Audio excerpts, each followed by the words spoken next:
Nicolas Hulot, qui est Florence Lasserre, là qui partage sa vie depuis 2002.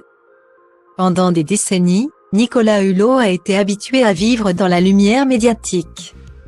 Devenu un personnage connu du grand public grâce à l'émission Culture Ushuaïa, diffusée de 1987 à 2012 sur TF1. Le public a découvert un nouvel aspect de l'homme lors de sa prise de fonction de ministre de la Transition écologique et solidaire en 2017.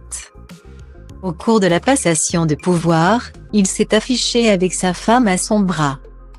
Le couple s'est rencontré en janvier 1996, alors que Nicolas Hulot était séparé de sa première femme. La double championne du monde d'escalade, Isabelle Patissier, leur divorce a été prononcé en avril de cette même année. 18 mois plus tard, Florence Lasserre quitte son job pour suivre son compagnon et s'installer avec lui en Corse. Comme l'indique VSD, ce qui m'a plu chez lui, ce n'est pas tant son côté baroudeur et ses expéditions aux quatre coins de la planète, qui finalement m'impressionnait relativement peu, mais plus certainement sa grande sensibilité à la nature. J'étais hôtesse de l'air.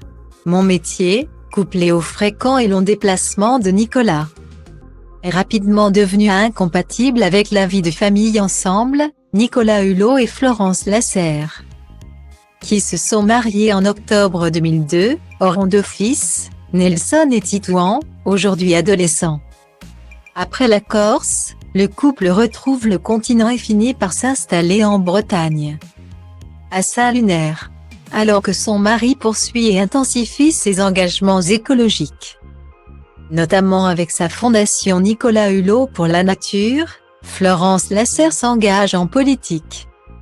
En 2008, à l'âge de 41 ans, elle devient adjointe chargée de l'environnement et du développement durable de sa ville. Un moment intense mais aussi, parfois, compliqué, ça a été très difficile parce que du jour au lendemain vous devez gérer une pression énorme. Comme j'étais Madame Hulot, j'ai été le réceptacle de requêtes, de revendications, d'injonctions, d'attaques aussi, parfois violentes. Moi, je voulais juste rendre service à la commune, à la collectivité. Je n'ai jamais eu l'intention de faire carrière, de faire de la politique. Ce mandat, comme tout dans ma vie d'ailleurs, ne devait être qu'un engagement citoyen. Alors, j'ai préféré retourner dans l'ombre, un retour relatif à l'anonymat qui n'empêche pas cette ancienne vice-championne de France de slalom géant de continuer à œuvrer pour rendre sa ville plus verte.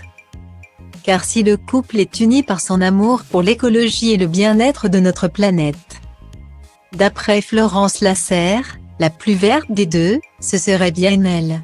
Nicolas rencontre des scientifiques. Il brasse des idées. Moi, je les applique au quotidien. Et honnêtement, de ce point de vue-là, ce n'est pas un bon élève. Ce n'est pas lui, par exemple, qui va faire du compost. Il a du mal à trier son verre, confiait-elle il y a quelques années. L'application des idées écologiques est l'une des raisons de la démission du présentateur du Ushuaïa, qui estimait ne pas pouvoir mener à bien ses missions de ministre de l'écologie.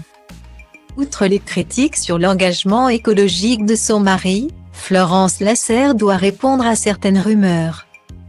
En 2009, la journaliste Bérangère Bond sortait un livre intitulé Saint-Nicolas, où, selon elle, Florence Lasserre résumerait ainsi les rumeurs de liaison qui concernaient son époux. Au début je l'ai mal vécu. Maintenant, je relativise.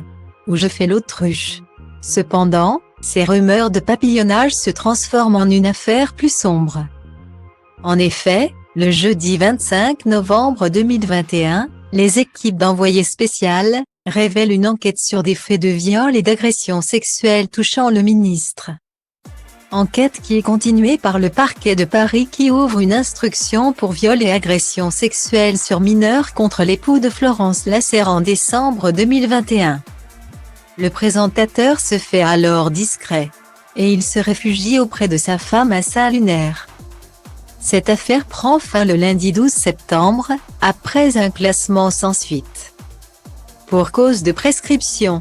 Nicolas Hulot, depuis, a décidé de s'écarter du monde médiatique.